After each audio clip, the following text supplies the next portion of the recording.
ఈ పవన్ కళ్యాణ్ గారి గురించి నేను సవాలు విసిరానండి.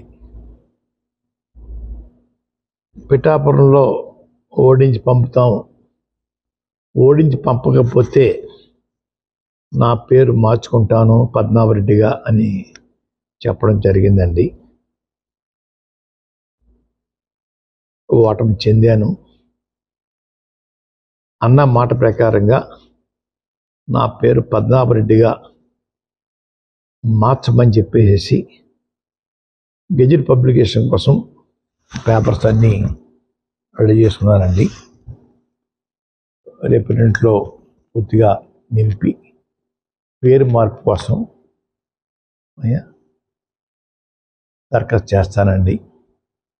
ఆల్రెడీ అన్నీ ఫిలప్ అయిపోయి ఇంకా తర్వాత ఉంటే చూసుకుని వారు మీద విసిరిన సవాల్కి నేను ఓటమి చెందాను కాబట్టి చెందితే పద్మనాభరెడ్డిగా మార్చుకుంటా అని చెప్పి అన్నాం కాబట్టి ఆ మాటకి నేను కట్టుబడి ఉన్నాను అయ్యా. ఆ ప్రకారంగా పద్మనాభరెడ్డిగా మార్చమని గెజెట్ పబ్లికేషన్లో ఎంటర్ చేయమని అడుగుతానండి. గెజెట్ పబ్లికేషన్ అయిన తర్వాత మళ్ళా మీకు ప్రెస్కి ఆ నమోదైన పేరు పేపర్స్ మీకు ఇస్తానండి అయ్యా.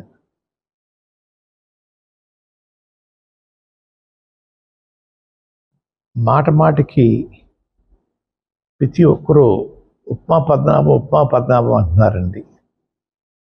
అంటే నేను ఉప్మా కాఫీ మర్యాద చేయటం తప్పన్నట్టుగా, లేదంటే చాలా చీప్గా వారి దృష్టిలో ఉందో నాకు తెలియట్లేదు. ఉప్మా పద్మనాభం అనేవారిని నేను మీరు ఎవరైతే ప్రేమిస్తున్నారో వారి చేత రోజు పలావులు పెట్టించండి. పలావులు పవన్ కళ్యాణ్గా వారిని తయారు చేయండి. అంతేగా నన్ను మాట మాటకి ఉప్మా పద్మనాభం అని అవమానించాలని ప్రయత్నం చేస్తూ ఉన్నారు.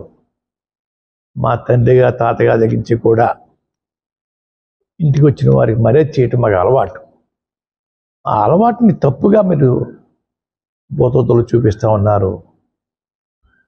మీ ఇళ్ళకి వచ్చినప్పుడు మీరు టిఫిన్ కాఫీ పెట్టరా? అది కూడా చులకంగా మేము అంటే మీ పరిస్థితి ఏంటి?